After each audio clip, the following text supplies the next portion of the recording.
አርሲ ያስለቀሳት ቬሮኒካን መልእክቷን ላሰማችሁ። ምን አረጋችሁ? ቆያው ሰላምን በሰበኩ አንድነትን በሰበኩ ምንም የማያውቁ አባቶች ላይ በዚህ ልክ ግፍ መፈጸም ምን አጠፉ? ምናችሁ ላይ ደረሱባችሁ? እንኳን እነሱ ላይ እኮ ጦርነትን የሚሰብክ ላይ በጣም ክፉ የሚባሉ ሰዎች ላይ እኮ እጅ እኮ አይነሳም። ተው ተው ተው፣ አትንኩ፣ ተው።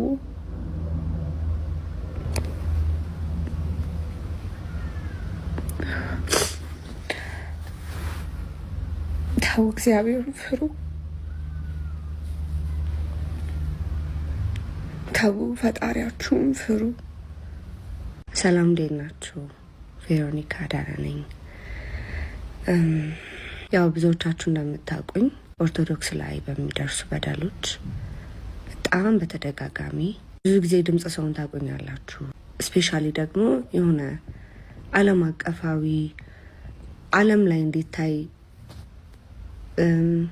ሌሎች አካሎች እንዲዘግቡልን ድምጽ እንዲሆኑን በተቻለኝ መጠን በእንግሊዘኛም በአማርኛም በጣም ብዙ ጊዜ ድምጽ ሰውን ታቆኛላችሁ ሁላችሁም። እና አሁን ላይ ደግሞ አርሲ ላይ በሚገኙ ኦርቶዶክስ ላይ እየደረሰ ያለውን ግፍ ምን ነው አሁን ዘማልሽ ላላችሁኝ ምን ማለት እንዳለብኝ ግራ ስለገባኝ ነው። የምሬ ነው ነግራችሁ። ማለት እግዚአብሔር ይፍረድ ብዬ ፖስት ከማድረግ ውጪ ቪዲዮ መስራት አልቻልኩም። እግዚአብሔር ቢፈርድ ነው የሚሻለው፣ የሱ ይብሳል። እና አሁን ያለው አማራጭ ለእግዚአብሔር መስጣት ነው። እግዚአብሔር በጣም እድል መስጠት ያውቅበታል።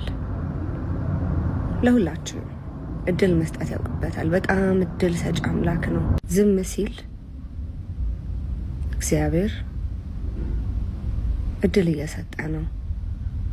እድል እየሰጠን ነው። አርሲ ላይ የምትገኙ ይሄን ግፍ የምትፈጽሙ ግለሰቦች ዝም ሲላችሁ እድል እየሰጣችሁ ነው። ኦርቶዶክስ ላይ ብዙ በደል የምትፈጽሙ ግለሰቦች ዝም ሲላችሁ እድል እየሰጣችሁ ነው። እሱ የጀመረለት ማንም አያስቆመው። እሱ መፍረድ የጀመረለት ከባድ ነው። ይህን ጉዳይ የሚመለከታችሁ የመንግስት አካላት እባካችሁን ማድረግ ያለባችሁን ሁሉ አድርጋችሁ ኦርቶዶክስ ላይ የሚደርሰውን ግፍ አስቆሙልን እባካችሁ። እኔ እንደ አንድ ኦርቶዶክስ እምነት ተከታይ ሴት ነው የምጠይቃችሁ።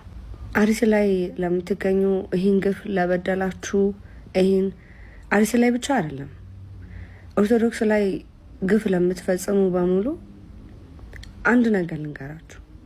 ኦርቶዶክስ ላይ ብቻ አይደለም ሰው ላይ በአጠቃላይ ግፍ ለምትፈጽሙ ሰው ላይ ስልጣን የለውም። ሰው ላይ ስልጣን ያለው እግዚአብሔር ብቻ ነው። ምን አረጋችሁ? ቆያው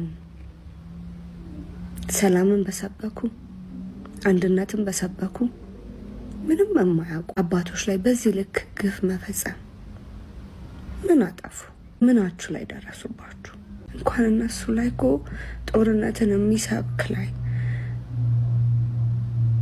በጣም ክፉ የሚባሉ ሰዎች ላይ እኮ እጅ እኮ አይነሳም። ተው ተው ተው፣ አትንኩ፣ ተው።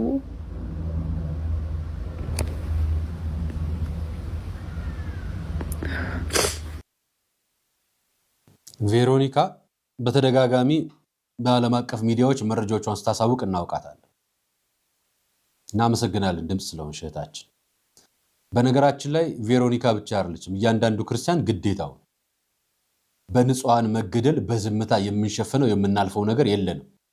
የንጹሃን መገደል ወንጀለኞች ተጠይቀው መንግስትም ለፍርድ አቅርቦ ከዚህ በኋላ በደለኞች እንዳይኖሩ የማድረግ ኃላፊነት ግዴታ ነው።